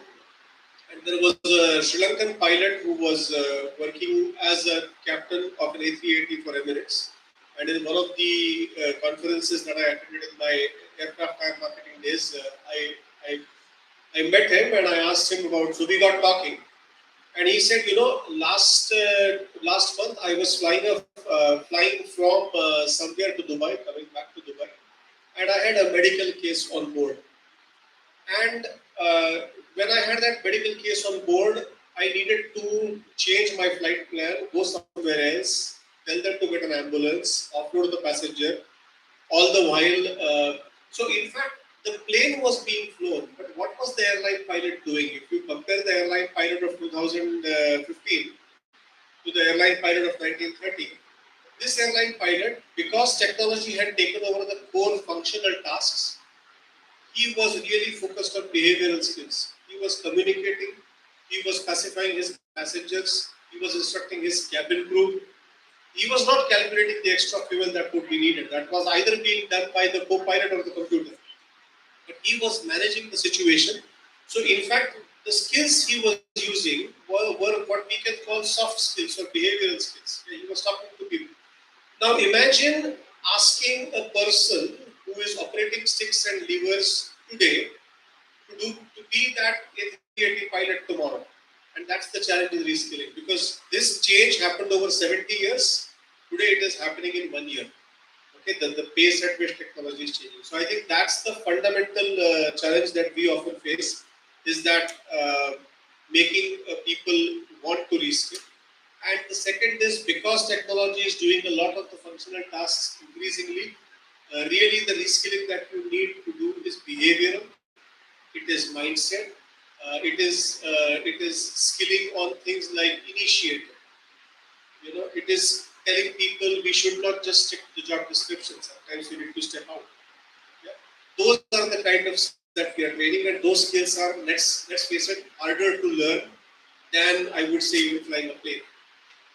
So those are the two challenges that I see mainly, is the desire to reskill, generating the desire to reskill, and the second challenge being that the skills that are increasingly being demanded are more soft skills. Thank you. So, from my prospect, I could see the major challenge what every organization, no matter it's or maybe any organization, will face about identification of skill, right skills. Right? I would repeat, identification of right skill. Because I recall when I was in my college, I was told that be good with academics, be good with communication, and you get it. Here's something I was told, right? And now the scenario is all changed. Trust me, academics, of course, are required. That is the baseline. But apart from academics, multiple skills are required. If you ask me what skills are required to be competitive for the future job, I'll have answered no. I'm not aware. Trust me. What skill set will be required in the future, I will have no idea. The way things are changing, I have no idea. Every single day, you get to the technology, and that's where company get to the challenge. That what technology should you train your people on? Right? Because every single day, a technology comes which makes the previous technology obsolete. So identification of right skill is a challenge for an organization to make their people competitive for the future trend, or I would say future market. And not only that, resistance to change, that is a challenge what companies face.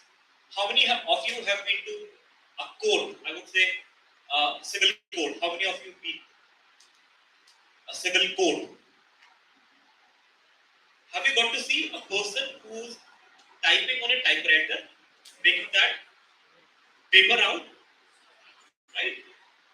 And on the other hand, there is a person who's carrying a ages-old laptop, but still a laptop, and taking print. So imagine how fast, how many pages he's printing out in a day compared to that old age typewriter owning man, right? So that's where the resistance to change comes. And moreover, I have seen myself, and moreover, we are still struggling.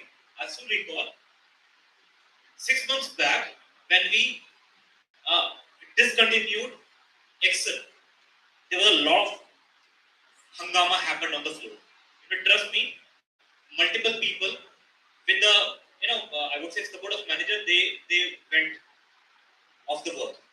That would happen. It was not at a plant, it was a corporate. They were all managers. They all know how to work, but still they had been working on MS Excel for long. We have trained them, we told them there is no change gonna happen. It works on the same formula. But the only difference, interface is slightly different. You get to see a paintbrush, or I would say format painter, in a different shape compared to Excel. And people were so reluctant, they said, sorry, we cannot work. They simply went to home. So that would happen, right?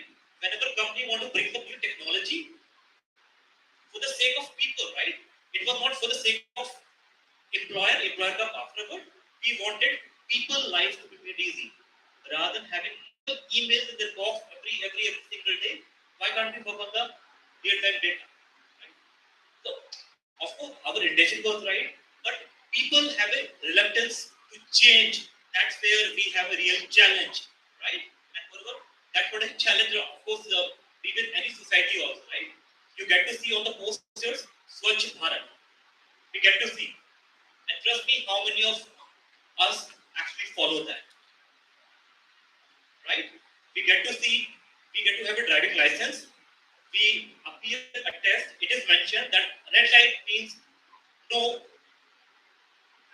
not jumping the line, but still we jump the line because we are reluctant to change, and the change is made for your betterment, not for the betterment of organization. So that is one of the challenge. What we still face. Forget about the AI or whatever. I'm talking about the simple, Google Workspace. People have a challenge, and not only that, we circulated a very, in fact, on LinkedIn there is a video which is viral of Sundar Pichai, wherein he talked about a new feature of Gmail, right? Which talk about that you get to have a inbox email from an airline. Airline has refunded you some amount, being a flight delayed, and you want to have more refund. You click on the reply button, and mail is generated, mail is sent. And even before mail is sent, Gmail asks you, is it okay? You feel no, I feel I need to have more refund. Then you again click on the reply, it will make such an email, trust me, it will make sure you get double or triple refund of the amount. So we showcase such videos on the group so that people get to see their lives, right? Of writing an email, get sorted. And on top of that, people have a fear also. I get to see it is there in marketing jargons that with the help of AI, people will lose jobs. And trust me, it would not happen. It would not happen. Every organization, they in fact die to have capable people, right? If capability get enhanced with the AI, they would rather about more and more volume generation in terms of sales, in terms of production, or in terms of marketing, rather than making people to decrease, right? So every company want to have a high volume captured in the market, and AI is a tool, right? The challenge what HR face or any manager face to make people adapted with the technology, to make people aware that yes, it is, of course, they are in their comfort zone, but they have to come out of comfort zone and take the real thing, right? In fact, I just got to read somewhere that it's a normal tendency of HR to ask the candidate that where do you see yourself 5 years down the line, right? We must have read in every book, but it was mentioned that a candidate asked the interviewer back, forget about 5 years, do you know where you will be after 1 year? And trust me, it's a fact, right? The HR head or HR manager, he himself does not know that where he would be after 1 year down the line with the help of technology. That's the challenge is what every organization have to be prepared prepared for have to be geared up, which is all unforeseen. It is not written anywhere, it is not displayed anywhere, but still it is in the world that exists. Thank you, Rajneesh, for good pointers and accepting the change. I will wonderful example in 2004. The ATMs were introduced in and I was working in a multinational travel company. So my managing director said that we will not go to ATM. I used to sign a check and the people used to bring money. 2004, you will get a shock of this life. Second thing, when we say that accepting change, how many of us accept safety? Helmets poorly used in Pune. Safety, even the car belts, it makes a sound for my driver and a pillion. The pillion and many drivers I saw put the belt behind them and it stops now. Why? Are we not thinking about safety? Third thing, the quick change and the technology. Don't go by films because many of the films, I love films, but many of the films have underrated technology, judiciary, and police. It never happens like runway 34, that aircraft will land like this. It is not possible. I worked in jet air. It is not possible in judiciary, any of the courts that तारीख पे तारीख चिल्लाते रहो, होता है तारीख, but चिल्लाना allowed नहीं है. And the discussion in any high courts and supreme courts are at such a low pace that even if you are standing behind the advocate, you will not able to hear anything. So those images please come out of. So why I'm saying that, please come out to please go to reality. Sometimes go and visit such places. That will make you towards CA. Thank you very much. I'll hand it over to Sunil for last comments.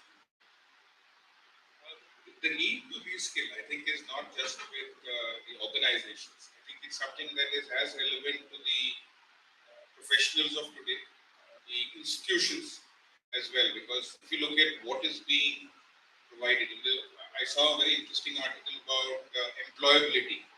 And I think employability is a challenge now because whatever the students are learning and coming, is that what is required? I think that's something that all institutions also need to look for.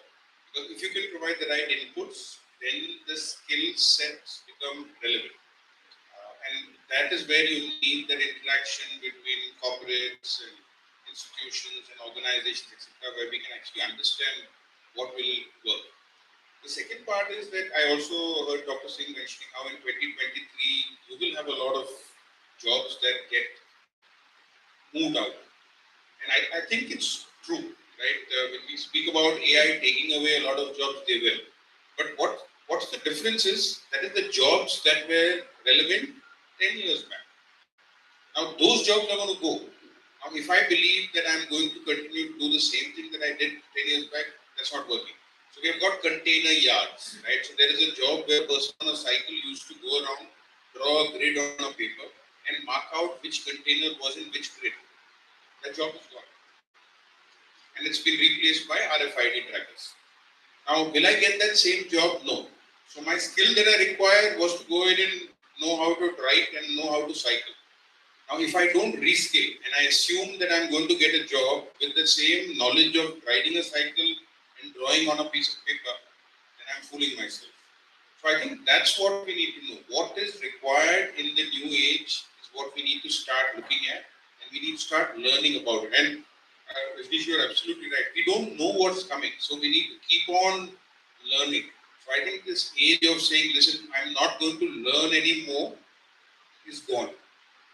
You need to step up. You need to go ahead and learn something. I need to learn something even now. There's no way that I can go ahead and say, listen, I know enough. I don't know enough. There's a lot more that we need to do. The other shift that I see is from basic logic. I think you will have machines, robots doing basic logical work far more efficiently and better than any human.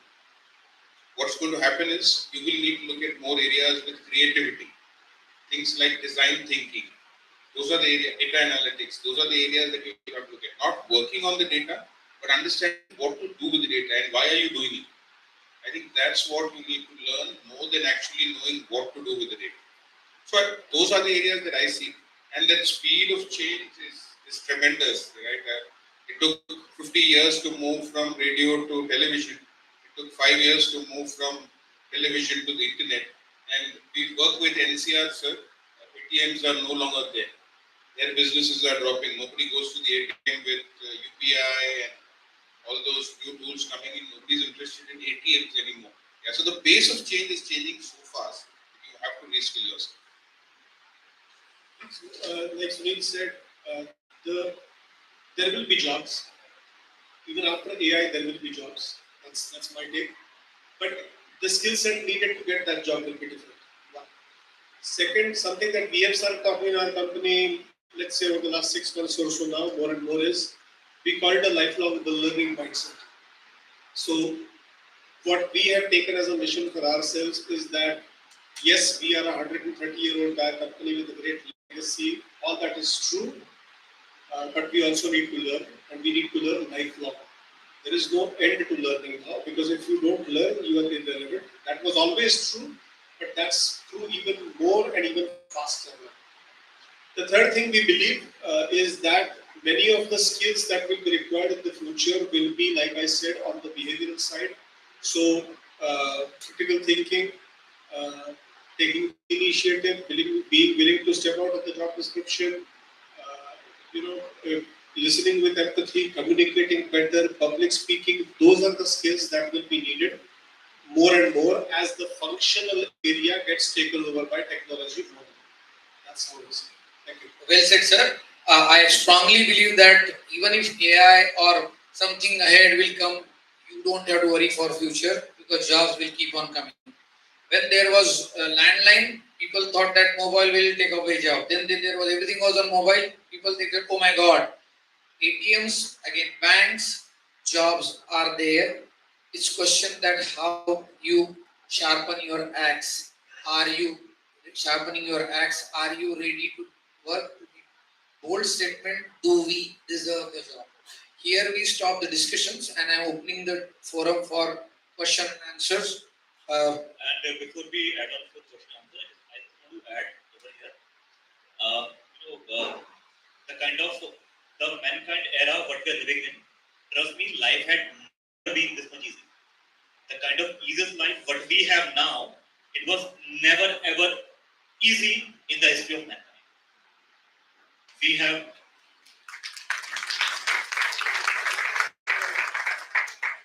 everything in our hand. That I would say the moving laptop. Right? We have everything. We know. We of course. I still recall the time when I used to do library. Right. I recall in my school time I used to take that roadway buses going to library and buying those comics. Right from the library. I still recall those times. And now the time is there. Everything is available on the cell phone. So that's the easiest time you have. And on top of that, thanks that you are in this era of 2000, wherein no matter you wanted it or not, you are forced to reskill, right? COVID was one of the lessons, and more of this AI disruption, that is something which is forcing you to double, to triple your capability. So trust me, it is the best time what you are living in. So just encash the opportunity, just triple your potential. What all you have been taught in the college, they get taught the academics, and apart from academics, what all you will learn, it is in your hand only, right? It is in your hand only, which can differentiate you from your co-worker in your whatever segment you will. Thank you, Rajnish. Thank you all. Open to questions.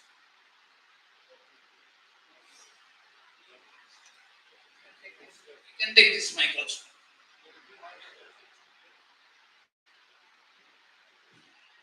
So, requesting students, please announce your name. A simple, small questions, one-liner. Do not dwell more on the time because we have 15 minutes.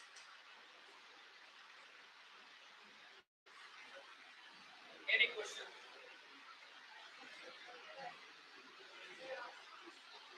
I think people are not asking any question, so it means two things to me, right? It means two things to me. Whether I know the session was too boring. It was closing you off. Or second, people are too smart, too intelligent that we cleared all your doubts. You have nothing to learn further. So please prove me wrong in both the scenarios. Hello, sir. My name is Rajesh. I have a question. As you said, remote work is not future in starting time. Our generation is looking at remote working as we are fully inclined towards that. We want to do from where we are. We don't want to office literally. We want to do work from home or work from beach, as we see in reels or internet or short. How can we change for that? Okay, please. Thank you. So I'm going to answer this question. How old are you? 22. 22. So I will talk about 1, 2, 3, 4, 5, 6, 7, 8. I think by probably 30 you get married, right? I'm assuming, right? Huh? Yes, sir. So once you have a wife at home,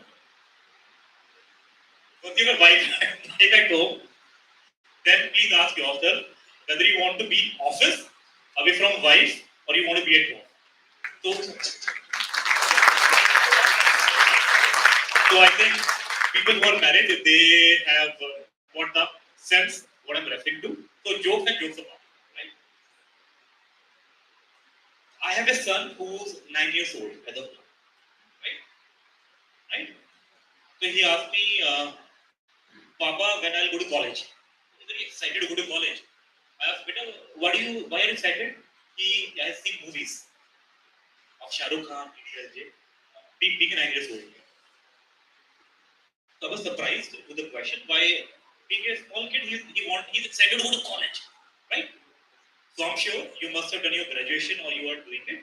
So of course, from your school time, when you were forced to wear that, particular socks color and trim your nails and ensuring to be in the PT coming for Ganesh Vandana at sharp 7 o'clock. So you wanted to go out from that era and go to college. We are all inspired by Shah Rukh Khan movies. Go to college and be smart and be a hunk in your class.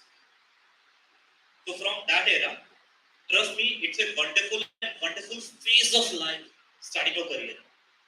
Right? You get to be connected with people of different domains. We call it water cooler chatting. You come to water cooler, get your bottle filled. Of course, people gonna give you bottle of the desk, but still, people go to the water cooler. They get to meet people from diverse backgrounds. Somebody has come from Pune, somebody has come from other area, somebody who's junior, somebody who's senior. And trust me, learning from people, learning from their behavior, learning from other people's communication. This learning is never, ever get to be learned from any of those. Trust me, it will never be available. I recall, I have done a lot of webinars, right? When COVID was there, I was a speaker in a lot of webinars. And trust me, I was not enjoying the kind of aura, the kind of vibes I get to see from my colleagues, from my panelists, from you people. That is all different altogether. So it's a myth altogether. And trust me, if companies want to offer you a job, remote working, of course you may grab it as a part of attraction. But trust me, you will miss out that beautiful face, that beautiful life, what really awaits for you. Trust me, it is all different going to office, having that freaka chai, that's what we call it, right? Having that lunch, having that chai masti, and making new friends, right? So that friendship era from college, friendship era to your first job, you really miss out. So that's a beautiful life altogether. That's a myth altogether. That you be on your laptop, 13-inch, 14-inch laptop, you close it and you'll be limited in your own world. Trust me, that real world which you have not seen, it awaits you, and that's really good. So you must. Just two short points. I was listening to Malcolm Gladwell recently, and he said, listen, because he put it in one sentence where he said, you cannot change the world in your pajamas. So we have to go out. We had interesting debates in our company 2 years ago when we started a hybrid working policy. Similar questions. And based on the questions, we said, let's not add one more floor to our office. Today we have to tell people stay home till we get something more to say. We don't have, we under-designed the cafeteria because now people say, we want to come to work 3 days a week. So we have a 3+2. So we say you work for 3 days and you can work for about 2 days, but we have so many people who come to work 4 or 5 days.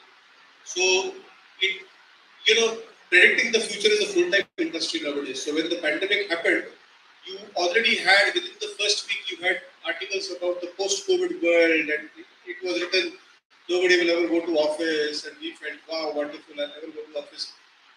What we realize is that the post-COVID world, in many respects, is similar to the pre-COVID world. We are social creatures. We have not evolved, and we are not designed to sit alone in the room in front of a laptop. We are designed and we have evolved to be with each other. So let's be true to our evolution. Thank you. Maybe I'll just add one point.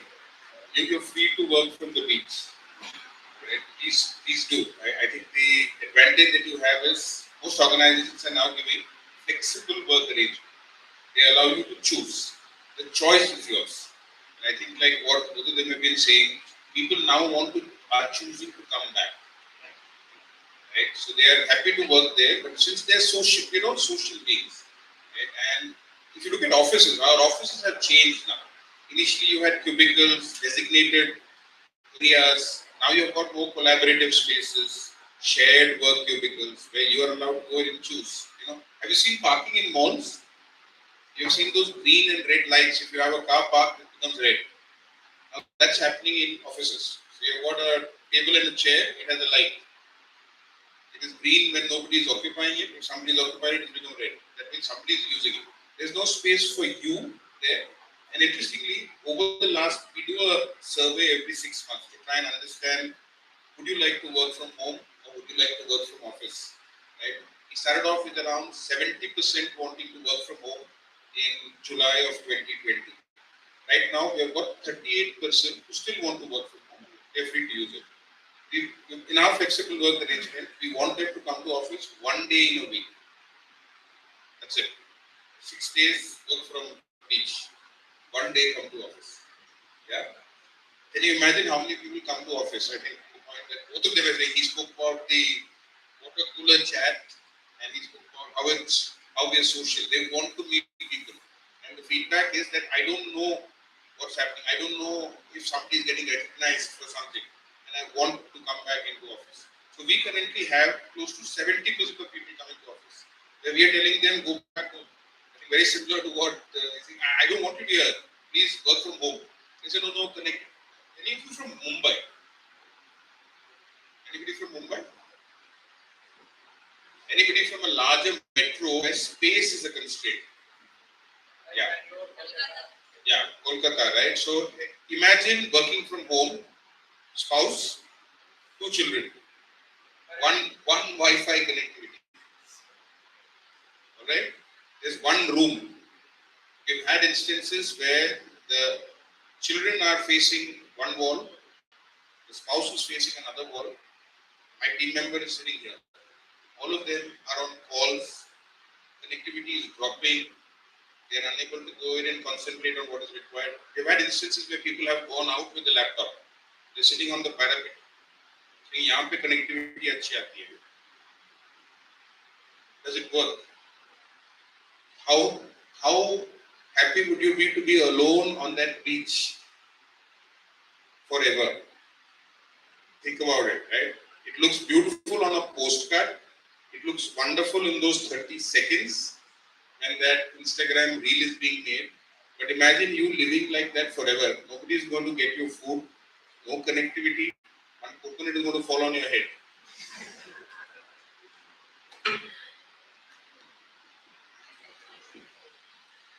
Yeah. Am I audible?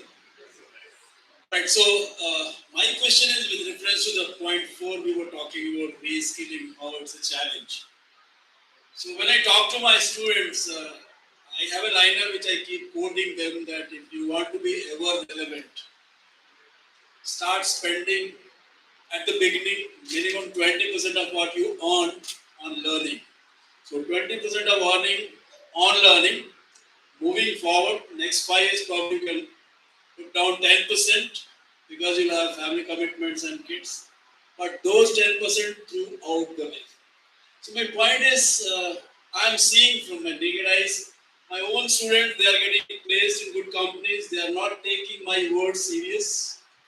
And suddenly they are hitting the wall. They are thrown out of the job, and then they are junking their resume in different forums, LinkedIn and all for referrals and all. Nothing is working out. So I want you to further emphasize on this to all my students, those who are sitting here, that they have to take this reskilling really very serious. Because organizations, they are not having patience actually to allow 6 months, 1 year reskilling. They want you, as you are working in the organization, your reskilling hat should be on. You should adapt on your own, and you should be ready when the time comes. So this was something I just wanted to put across to you. Thank you. Can I take it?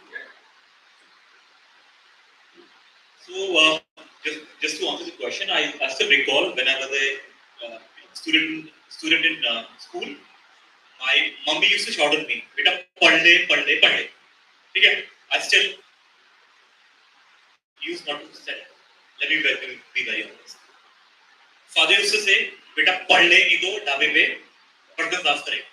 It's a very common tagline. ठीक है? वही same चीज I have said to my 9-year-old kid, and he didn't speak to me for 4 days. Beta. So my wife was shouting, "How can you say to my kid, he gonna be a dhaba pe bartan saaf karega?" So I told to my wife, "This is what I have been heard in my childhood, and that's what I'm repeating to my son, and I want him to study, right?" So this is what happened. Same thing with your college also, right? They are being paid, they are getting handsome salary, they are least concerned, right? Trust me, it happens, right? They are least concerned, they are being paid, right? Their job is there to get you the first job, and thank you very much. 100% placement board is on the road, and next year batch is full. Their job is done, and they are least concerned what happened after. But what happens after that?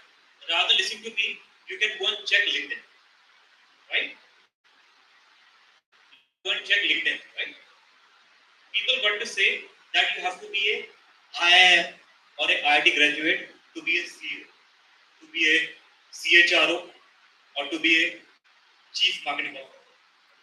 People say, you go and check LinkedIn, you get to see that it is not that what are the CHROs or what are the CEOs, they are not all passed from IIM. They are not.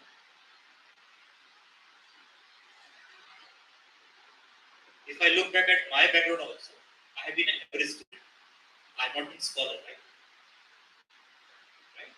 From the my batch, people are there who are still an assistant manager.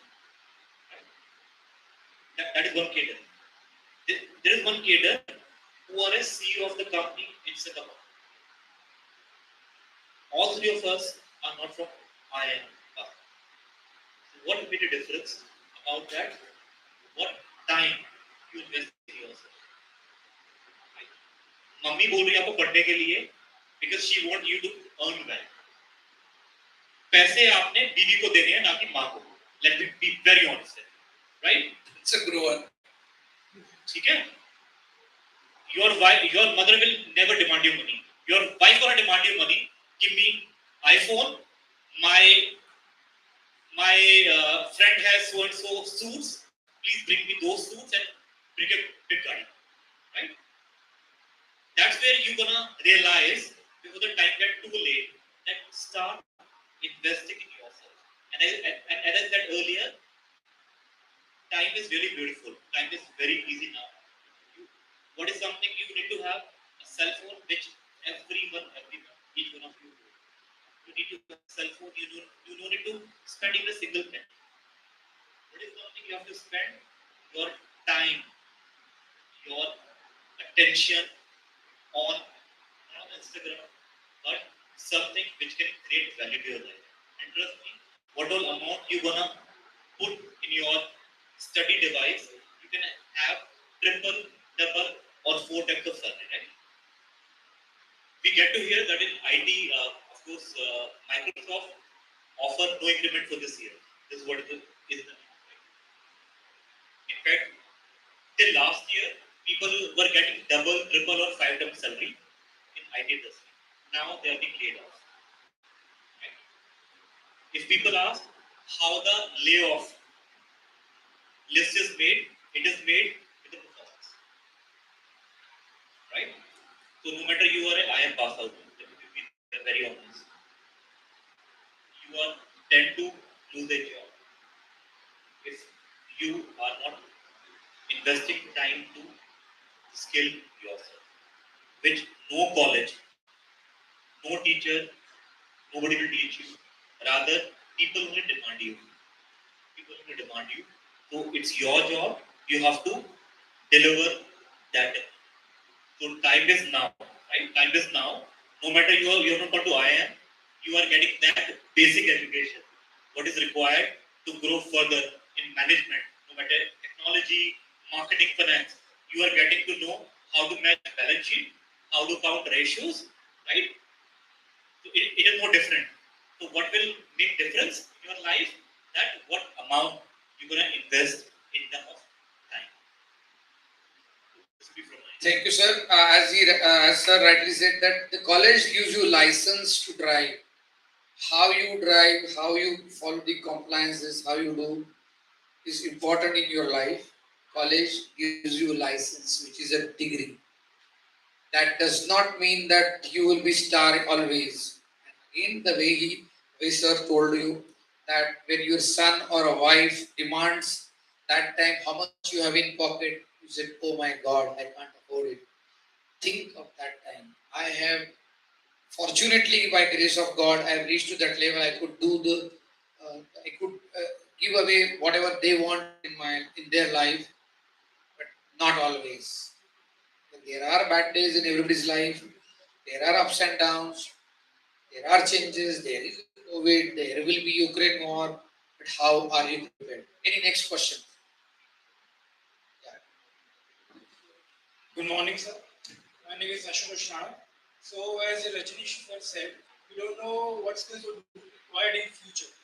So, my question is, what skills that are prevalent right now in the industry and which are mandatory would still be relevant for us in the future? So first of all, I really appreciate him asking such a fabulous question, which I've been looking forward to come from at least anyone else. In fact, Tejas mentioned in one of the briefing, there is one skill called, in fact, that is something very close to my heart. I'm still learning. I'm still a student in that. That skill is called public speaking. Other emotional intelligence, of course, they go a lot of lists there. One thing is called public speaking, which AI cannot take away from you. If you know the art, how to sell your idea to your boss or maybe to your girlfriend, right? So that girlfriend gonna be your wife, or maybe that prospective girlfriend will be a real girlfriend, right? If you really know how to sell your idea, how to sell your feelings to the other person. So public speaking is that's one of the skill. What I feel, which is really, really, really important. No matter you're a CEO of the company or you're an executive of the company. In fact, your teachers, professors, right? That's what they are doing. It is their job that to make the content delivered in an interesting way. That yes, you are bound to listen. Not only bound to listen, you are bound to absorb, right? So that would differentiate you as a manager. If you can acquire that skill, which is a lifelong skill, right? No matter what age group you're into, you're a small kid, you are adult, or you are a super adult. If you can attain that skill, or you can get to practice or get to be habitual to learn that skill. Trust me, that is the skill which no AI can ever replace. This is what I believe. Thank you, sir. Any last questions? Because we are running short of time and it's 2 o'clock. On that is public speaking, yes. So I think there are two more questions. How to be a team player. That's it. Okay, 2 more questions. Yeah, I see BC madam there and 1 student there. So I'm glad students are opening up now. I'm glad students are opening up now. Yeah, they are comfortable. Good afternoon, sir. So, firstly, I would like to welcome you. Can't hear you. Am I audible now? No, you are not. Mic is not on. Just put the microphone closer.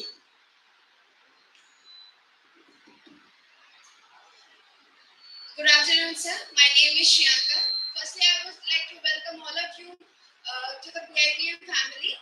And sir, so my question is, we will be entering into the summer internship program in just few days. What are the expectations from us as we enter into the corporate world for the first time?